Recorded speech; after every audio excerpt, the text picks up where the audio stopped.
Hello साथियों, स्वागत है आप सभी लोगों का आपके अपने प्यारे से यूट्यूब चैनल पर। कैसे हो साथियों? आशा करूंगा, उम्मीद करूंगा अच्छे होंगे, मस्त होंगे एंड पढ़ाई लिखाई आपकी बेहतरीन चल रही होगी। सो प्यारे बच्चों, आज की इस वीडियो हम लोग देखने वाले हैं क्लास 12 मैथ का अपना कक्षा 12 गणित है, यानी क्लास 12 मैथमेटिक्स से एक्सरसाइज 4.5 है।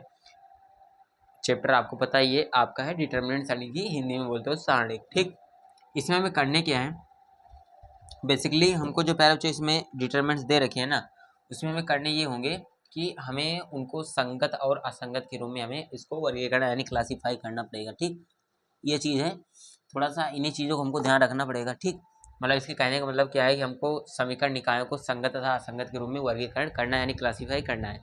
वो कैसे करना है अभी मैं आपको बताने चल रहा हूँ। ठीक, तो संगत और असंगत के सबसे पहले उन चीज़ों को देखते हैं। पहला क्वेश्चन हमको दिया है x + 2y = 2, 2x + 3y = 3।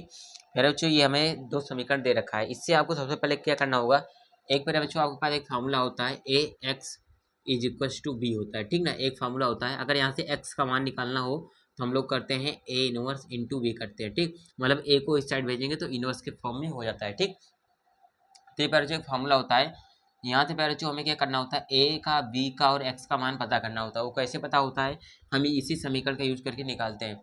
पहले a का मान निकालते हैं। देखो a का मान कैसे निकलेगा, देखो यहाँ से आपको ऐसे करके यहाँ पे सिंबल लगाना है। उसके बाद क्या करना है, देखो यहाँ पे x का कोफिशिएंट 1 है, ठीक ना, और y का कोफिशिएंट 2 है, तो यहाँ पे 1 लिखना है, यहाँ पे 2 लिखना है।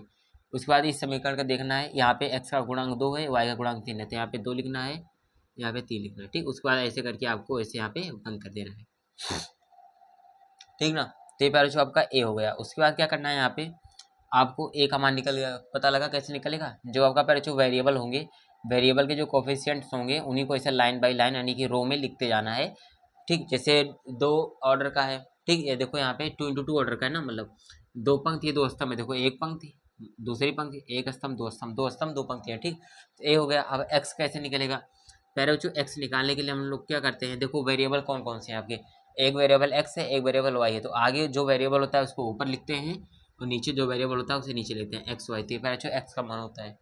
अब b का मान देखते हैं, b क्या होता है। b का मान पहले जो कैसे डिसाइड करते हैं, जो यहाँ पे आपके कांस्टेंट टर्म्स होते हैं, ठीक, जो कांस्टेंट यानी कि क्या बोलते हैं कांस्टेंट को, मतलब कि एकदम फिक्स जो होते हैं, जैसे 2 और 3 यहाँ पे फिक्स है, यानी राइट हैंड साइड जो होता है कांस्टेंट को, उसी को हम लोग बोलते हैं v। ठीक ना, तो 2 और 3 को है तो 2 ऊपर है तो 2 को ऊपर लिखते हैं और 3 को नीचे लिखते हैं, तो पहला चीज़ हमारा v होता है। ठीक, तो a, x और b तो निकालना आप लोग जान जाओगे।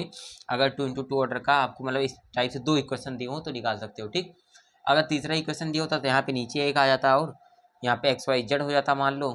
ठीक, या फिर नहीं रहता तब भी तो एक्स वाई ही रहता। ठीक, बाकी यहाँ पे बी की जगह पर भी कुछ हो जाता। अच्छा, ये चीज़ हो गया।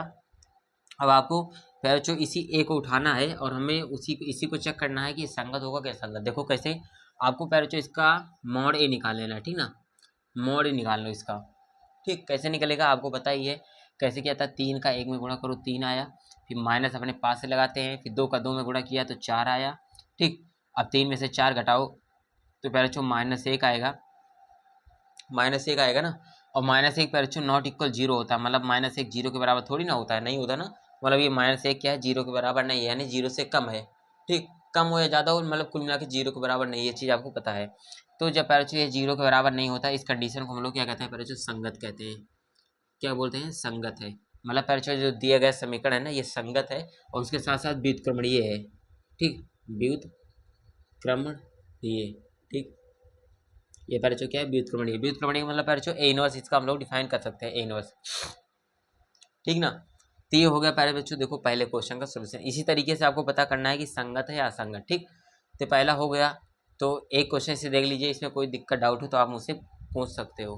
ठीक, एक बार मैं देख लेता हूँ सब कुछ क्लियर आ रहा है या नहीं है। चलिए, यहाँ तक सारा कुछ क्लियर है, एक बार देख लीजिए।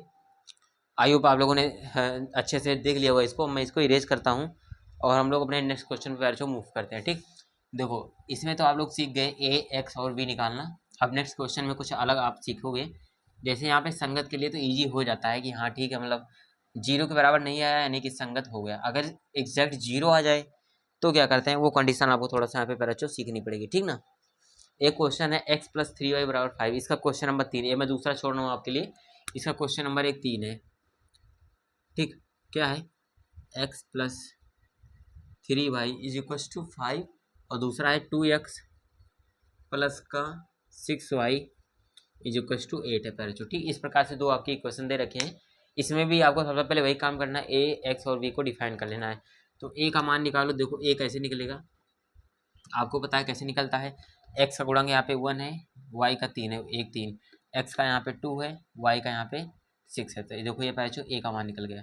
ठीक, इजी। अब देखो यहाँ से एक्स का मान निकालो, कैसे निकलेगा। आपके वेरिएबल कितने हैं, एक एक्स है दूसरा वाई, तो यहाँ पे एक एक्स हो गया दूसरा वाई हो गया। ठीक, इसको पहले जो कॉलम में आपको लिखना पड़ता है, ठीक है, लिखना होता है। अब वी कैसे निकालोगे, देखो वी का आपको पता ही है, जितने कांस्टेंट टर्म्स है राइट हैंड साइड के 5 और 8, तो यहाँ पे इसको भी पहले इसे कॉलम वाइज लिख दो, एक 5 हो गया दूसरा 8 हो गया। तो ए एक्स और वी को आप लोगों ने डिफाइन कर लिया। अब आपको मॉड ए निकालना है यहाँ पे। ठीक, तो पहले यहाँ पे मॉड ए निकालते हैं। ठीक, अब मॉड ए कैसे निकलता है, इसी ए का मॉड निकालना है, ठीक ना। ठीक, तो देखो 6 का पैरेचो 1 में गुणा करो तो 6 होता है, अपने पास से माइनस आपको पता ही है सॉरी, अपने पास से माइनस लगाते ही हैं। अब 3 का 2 में पैरेचो मल्टीप्लाई होता है तो 6 आता है। ठीक, 6 में से 6 जाता है 0 आता है पैरेचो। देखो ये 0 के बराबर आ गया, यानी पहले क्वेश्चन में हम लोगों ने 0 से कंपेरिजन किया था तो हमें पता लगा था कि 0 नहीं है, इसलिए संगत हो गया था। अब ये देखो डायरेक्टली 0 आ गया। अब क्या करोगे, इसे असंगत बोल नहीं सकते अभी। इसका मतलब ये पैरेचो क्या है, अव्युत्क्रमणीय है, ठीक ना। वो व्युत्क्रमणीय था, ये अव्युत्क्रमणीय, ठीक ना, इनरिवर्सिबल है, अव्युत्क्रमणीय है पैरेचो। ठीक, अच्छा तो ये पता चला। अब आप कैसे चेक करोगे कि ये संगत है कि असंगत है, उसके लिए एक स्टेप आपको और आगे मूव करना होता है। क्या करना होता है, पैरेचो जो ए निकला है ना, इसका एडजॉइंट निकालना होता है, एडजॉइंट ए। इसके पहले एक्सरसाइज 4 पॉइंट कितना है अपना, ये 5 है ना, 4.4 मैंने पढ़ाया है चीज़, तो देख लेना एडजॉइंट ए कैसे निकलता है, बाकी इसमें मैं आपको सिखा दूंगा।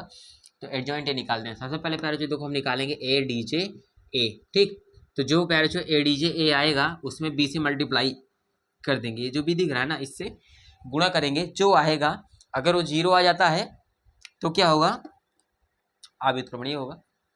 अगर मतलब 0 नहीं आता है, ठीक, तो क्या होगा, वो असंगत होगा। ठीक, तो ये इसके आगे वो हम चेक करने की हमारी टेक्निक होती है। तो चलो चेक कर लेते हैं। आपको क्या करना है, एडजॉइंट निकालना है। इसके लिए सबसे पहले एक काम करना है, ए का मान इतना है। सबसे पहले आपको पता है ये A11 है, ठीक, ये है A12, ये है A21, ये है A22। सबसे पहले हम निकालते हैं पैरेचो यहाँ पे क्या, A11, यानी पहली पंक्ति पहला स्तंभ लेते हैं, यानी A11। तो मतलब कि A11 का वैल्यू कितना है, 1 है। तो 1 जिस पंक्ति में और जिस कॉलम में, दोनों को हटा दो, तो हटा दिया तो क्या दिख रहा है, अच्छा दिख रहा है, तो यहाँ पे मैंने लिख दिया 6।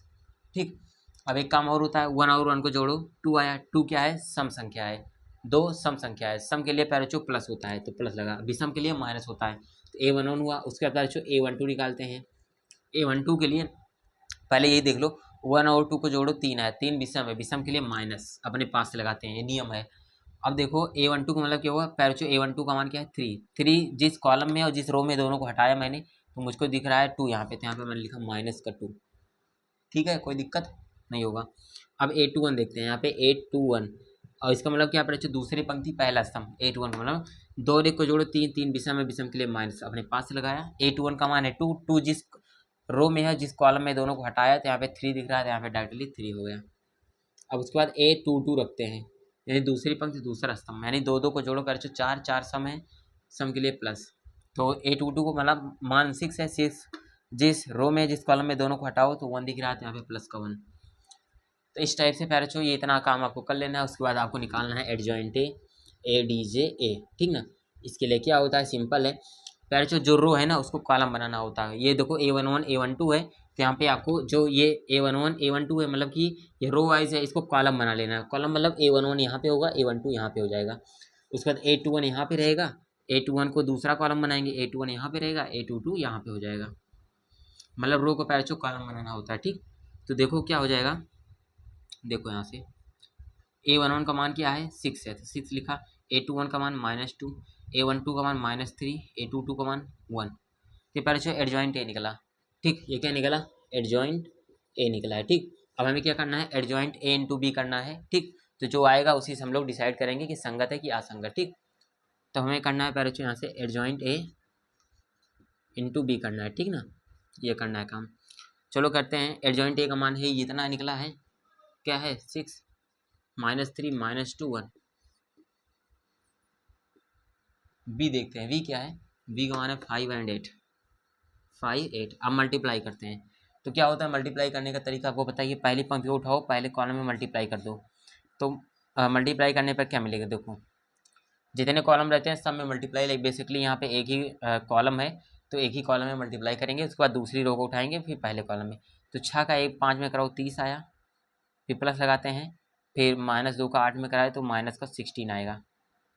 ख़त्म, पहला हो गया। दूसरा को -3 का -5 में तो माइनस का 15, फिर 8 का +1 में तो प्लस का 8। ठीक, अब सॉल्व करते हैं। 30 में से 16 घटाओगे पर अच्छे 14 आएगा, 15 में से 8 जाएगा तो माइनस का 7 आएगा।